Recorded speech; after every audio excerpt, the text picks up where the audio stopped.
Hello guys, welcome to my YouTube channel. ரொம்ப நாளைக்கு அப்புறம் ஒரு ஸ்பெஷலான வீடியோல நான் உங்களை சந்திக்கிறேன்.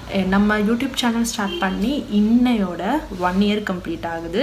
3rd of July 2024 last year இதே நாளில் தான் நான் யூடியூப் சேனல் ஒன்று ஸ்டார்ட் பண்ணேன்.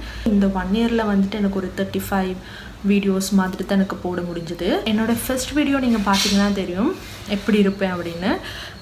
ஆனால் இப்போ லாஸ்ட்டாக போட்டிருக்கிற வீடியோலலாம் ஒரு சேஞ்ச் ஒன்று எனக்கு தெரியுது. அந்த 1 yearல அந்த ஒரு சேஞ்ச் ஒன்று எனக்கு தெரிஞ்சுது.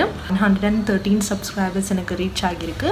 அது சின்ன அமௌண்ட் தான், பட் எனக்கு அது ரொம்ப பெரிய விஷயம். அஃப்கோர்ஸ் நிறைய பேர் சப்ஸ்கிரைப் பண்ணாமல் பார்க்குறாங்க, பட் அது எந்த இஷ்யூமே இல்லை, அவங்க பார்க்குறாங்களே, அதுதான் எனக்கு பெரிய விஷயம். நம்ம அந்த 1 year வந்து கம்ப்ளீட் பண்ணதை வந்து செலிப்ரேட் பண்ண வேணாமா? ஸோ அதுக்காக தான் இந்த வீடியோ பார்க்குற எல்லாருக்கும் தெரியும் என்னோட பிடிச்ச டெசர்ட் வந்து ப்ரௌனி. ஸோ அந்த ப்ரௌனியை தான் இன்றைக்கி நான் செய்ய போகிறேன். வீடியோக்குள்ளே போகிறதுக்கு தேங்க்யூ வெரி மச். எனக்கு நீங்கள் இவ்வளோ சப்போர்ட் பண்ணியிருக்கிறீங்க.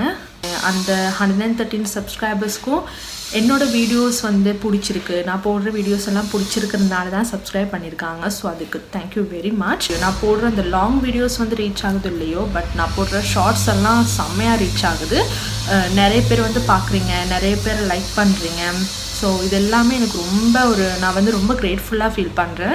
இன்னும் நாங்கள் அடுத்தடுத்த லெவலுக்கு வந்து போகணும். உங்களோட சப்போர்ட் வந்து எனக்கு ரொம்பவே என்கரேஜாக இருக்கும். இன்னும் என்னெல்லாம் டெவலப் பண்ணிக்கணும், என்னென்ன இம்ப்ரூவ் பண்ணணும், என்ன மாதிரி வீடியோஸ் எல்லாம் போடணும், எதுனாலுமே நீங்கள் கமெண்ட் பண்ணுங்கள். நான் முடிஞ்ச அளவு அதை கொண்டு வர ட்ரை பண்ணுவேன். ஸோ ரொம்ப பேசிகிட்டு இருக்காமல் வாங்க நாங்கள் வீடியோக்குள்ளே போகலாம். ப்ரௌனி செய்கிறதுக்கு தேவையான இன்க்ரீடியன்ட்ஸ் எல்லாமே ஆல்ரெடி மெஷர் பண்ணி எடுத்து வச்சுருக்கேன் வேறையா. ஸோ அதெல்லாம் நான் உங்களுக்கு காமிக்கிறேன். ப்ரௌனி செய்கிறதுக்கான மெயின் இன்க்ரீடியன்ட் தான் வந்து டார்க் சாக்லேட். அந்த டார்க் சாக்லேட் வந்து 150 கிராம்னு எடுத்து வச்சுருக்கேன். அது வந்து இதுதான், இந்த ரிட்ஸ்பெரியோட டார்க் குக்கிங் சாக்கோ அப்படின்னு இருக்கும். ஸோ அதுதான் எடுத்து வச்சுருக்கேன். இது வந்து 400 கிராம். ப்ரைஸும் வந்துட்டு 850 ருபீஸ். இந்த பட்டர் வந்து நான் மெடோடியில் தான் எடுத்திருக்கேன். அது வந்து 100 கிராம் பட்டர் எடுத்திருக்கேன். இது வந்து ப்ரௌன் சுகர் 75 கிராமும் ஒயிட் சுகர் வந்து 75 கிராமும் எடுத்திருக்கேன். நீங்கள் ஒயிட் சுகரே வந்து 150 கிராம் வந்து எடுக்கலாம். பட் நான் வந்து ஏன் ப்ரௌன் சுகரும் சேர்த்து எடுத்திருக்கேன் அப்படின்னா, அப்போ வந்து ப்ரௌனியோட அந்த கலர் வந்து ரொம்ப நல்லா இருக்கும். அதனால தான் நான் ரெண்டுமே எடுத்திருக்கேன். நீங்கள் ரெண்டையும் அரைச்சி நல்லா பவுடர் மாதிரி எடுத்துக்கணும். அப்புறம் வந்து கொக்கோ பவுடர், இது வந்து ஒரு 20 கிராம் மாதிரி தான் எடுத்திருக்கேன். அப்புறம் இது வந்து கோதுமை, இது வந்து 100 கிராமுக்கு எடுத்திருக்கேன். அப்புறம் இது வந்து பேக்கிங் பவுடர், இது வந்து 50 கிராமான பேக்கிங் பவுடர். பட் நீங்கள் 50 கிராமும் போடுறதில்ல, 1 டீஸ்பூன் போட்டாலே போதும். வந்து வெனிலா எசன்ஸ், இது வந்து 1 டீஸ்பூன். அப்புறம் இது வந்து 2 முட்டை. அப்புறம் இது வந்து கொக்கோ சிப்ஸ், அது வந்து ஆப்ஷனல் தான், நீங்கள் கண்டிப்பாக போடணும் அப்படின்னு கிடையாது. என்கிட்ட வந்து நட்ஸ் இல்லை, ஸோ அதனால் நான் வந்து இந்த கொக்கோ சிப்பை வந்து யூஸ் பண்ண போகிறேன். அப்புறம் இவ்வளோ தான் இன்க்ரீடியன்ஸாக இருக்குது. இப்போ எப்படி செய்கிறது அப்படிங்கிறத பார்ப்போம். நான் 100 கிராம் பட்டர் எடுத்துருக்கேன். அதை வந்து ஒரு பவுலில் போட்டுக்கலாம். அந்த டார்க் சாக்லேட் சொன்னேன் இல்லையா, ஸோ அதுதான் நான் எடுத்துருக்கிறேன். அதை வந்து நீங்கள் இப்படி உடைச்சி போட்டிங்கன்னா போதும்.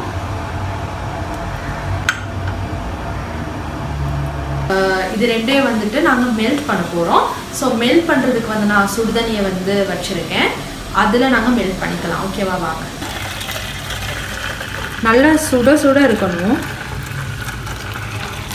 அதை பார்த்தீங்கன்னா தெரியும், ரெண்டுமே சேர்ந்து செம்மையாக மெல்ட் ஆகுது.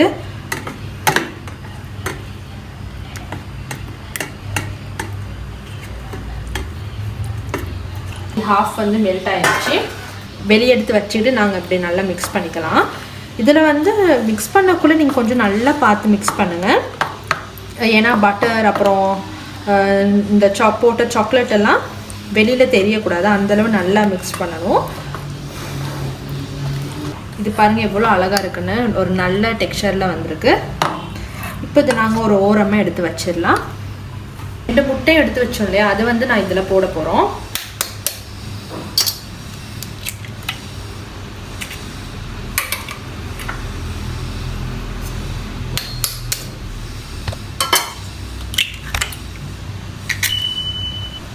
நல்லா வந்து மிக்ஸ் பண்ணிக்க போகிறோம்.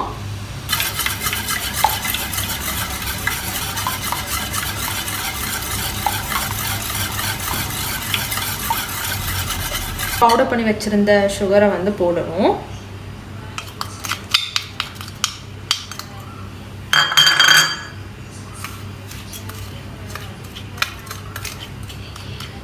சரியாக மெஷர் பண்ணி வைக்கிறது வந்து நல்லது. அப்போ தான் வந்துட்டு உங்களுக்கு கொஞ்சம் நல்ல ஒரு ப்ரௌனி நீங்கள் எக்ஸ்பெக்ட் பண்ண மாதிரி ப்ரௌனி வந்து அப்போ தான் வரும். இப்போ இது நல்லா நாங்கள் மிக்ஸ் பண்ணிக்கணும். நல்லா மிக்ஸ் பண்ணி இந்த விஸ்கை வந்து எடுத்து பார்த்தீங்கன்னா சுகர் வந்து இங்கே ஒட்டக்கூடாது. ஸோ அந்த அளவுக்கு நீங்கள் நல்லா மிக்ஸ் பண்ணிக்கணும்.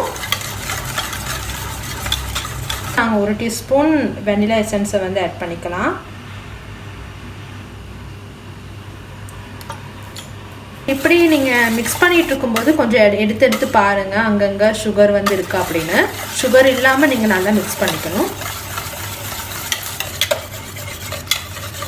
இப்போ இதில் வந்து நாங்கள் ஆல்ரெடி செஞ்சு வச்சுருந்தோம் அந்த டார்க் சாக்லேட்டையும் பட்டரையும் வந்து மெல்ட் பண்ணி வச்சுருந்தோம். ஸோ அதை வந்து இதில் நாங்கள் போட போகிறோம். கொஞ்சம் லைட்டாக எடுத்து பாருங்கள், அந்த சாக்லேட் வந்து கொஞ்சம் கூட இருக்கக்கூடாது. இதிலே பார்த்தீங்கன்னா விளங்கும் டார்க் சாக்லேட்டும் பட்டரும் வந்து எந்தளவு மிக்ஸ் ஆகியிருக்கு அப்படின்னு. கொஞ்சம் கூட வெளியில் தெரியாமல் ரெண்டுமே நல்லா மிக்ஸ் ஆகியிருக்கணும். இப்போ நாங்கள் இதை வந்து நல்லா மிக்ஸ் பண்ணிக்க போகிறோம்.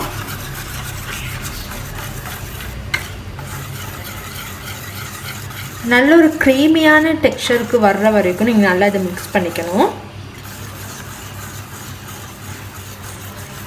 இதில் நாங்கள் சரியாக 100 கிராம் அளவுக்கு கோதுமை இருக்கு இல்லையா, ஸோ அதை வந்து நாங்கள் இதில் போட்டு நல்லா சலிச்சுக்கணும். அதுக்கப்புறம் கொக்கோ பவுடர் வந்து 20 கிராம், ஸோ அதையும் நீங்கள் இதில் போட்டுக்கணும்.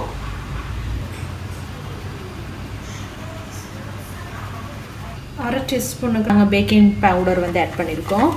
இப்போ சலிச்சு வச்சுருந்த ட்ரை இன்க்ரீடியன்ஸை வந்து இதுக்குள்ளே போட்டு நாங்கள் மிக்ஸ் பண்ண போகிறோம். கொஞ்சம் கொஞ்சமாக தான் போடணும். இதுக்கு நான் வந்து விஸ்க் யூஸ் பண்ணல. நல்லா மிக்ஸ் பண்ணிக்கோங்க.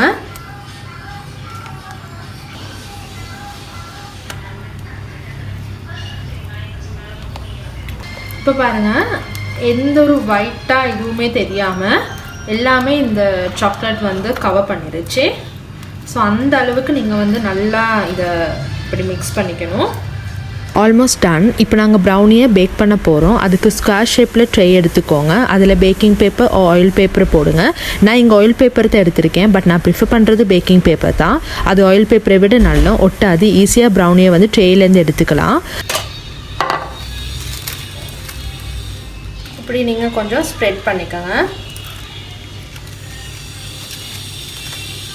இதுக்கு மேலே வந்து நாங்கள் வந்து சொக்கோ சிப்ஸ் வந்து கொஞ்சம் போட போகிறோம். உங்கள் வீட்டில் நட்ஸ் இருந்தால் நீங்கள் நட்ஸே போட்டுக்கலாம். இப்போ நான் வந்து சொக்கோ சிப்ஸ் தான் ஆட் பண்ணுறேன்.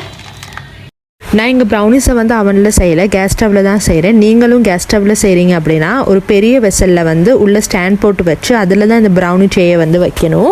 மீடியம் ஃப்ளேமில் வைக்கணும். 25 to 35 மினிட்ஸில் எடுத்துடணும். ரொம்ப நேரம் பேக் ஆகக்கூடாது. இதே நீங்கள் அவனில் செய்கிறீங்க அப்படின்னா 180 செல்சியஸில் 25 மினிட்ஸில் வச்சு எடுக்கணும். உங்களுக்கு பார்த்தாலே தெரியும் ப்ரௌனி வந்து எவ்வளோ சூப்பராக வந்திருக்கு அப்படின்னு. பட் நான் இங்கே ஒரு மிஸ்டேக் பண்ணிட்டேன். நான் செஞ்சது 1/2 kg ப்ரௌனி, பட் ட்ரே வந்து 1 kg 250 கிராமுக்கு இருக்குது. ஸோ ப்ரௌனி வந்து 1/2 kgனால ட்ரேயையும் நான் 1/2 kgக்கு தான் எடுத்துருக்கணும். ஆனால் தெரியாமல் ரொம்ப பெருசாக எடுத்துட்டேன். பாதி போட்டோன்னு தான் எனக்கே கிளிக் ஆச்சு ட்ரேயை வந்து நாங்கள் மாற்றி எடுத்துட்டோன்னு. அந்த மிஸ்டேக்னால தான் ப்ரௌனி எனக்கு ஃப்ளாட்டாக வந்திருக்கு. நான் சரியான ட்ரே யூஸ் பண்ணியிருந்தால் இன்னுமே நல்லா வந்திருக்கும். ஸோ கேக் ப்ரௌனிஸ் எல்லாம் செய்கிறப்ப ட்ரேயையும் அதே அளவுக்கு எடுத்துக்கணுங்கிறது வந்து ரொம்ப இம்பார்ட்டன்ட். உடனே கட் பண்ணக்கூடாது. கொஞ்சம் வெளியே எடுத்து வச்சுட்டு கூலானதுக்கப்புறம் தான் நாங்கள் வந்து கட் பண்ணி சாப்பிடணும். ஸோ நான் உங்களுக்கு சொல்கிறேன் எப்படி டேஸ்ட் வந்து செம்மையாக இருக்கா அப்படின்னு உங்களுக்கு நான் சொல்கிறேன். ப்ரௌனி சூப்பராக இருக்குன்னு எக்ஸ்பெக்ட் பண்ண மாதிரியே வந்திருக்கு. டேஸ்ட் வைஸும் சரி, டெக்ஸ்சர் வைஸும் சரி செம்மையாக வந்திருக்கு. சுகர் எல்லாம் சரியாக அளவாக இருக்குது. ரொம்ப ஃபஜ்ஜியாகவும் இல்லாமல் நமக்கு கடைகளில் கிடைக்கிற மாதிரியே இருக்குது. ப்ரௌனி செய்கிறது அவ்வளோ கஷ்டம் இல்லை. இப்போ ப்ரௌனி பிஸ்னஸ்ங்கிறது வந்து ரொம்ப ட்ரெண்டிங்கான பிஸ்னஸாக போயிட்டுருக்கு. உங்களுக்கும் ப்ரௌனி செய்யணும்னு ஆசை இருந்தால் இந்த வீடியோ உங்களுக்கு ரொம்ப யூஸ்ஃபுல்லாக இருக்கும்.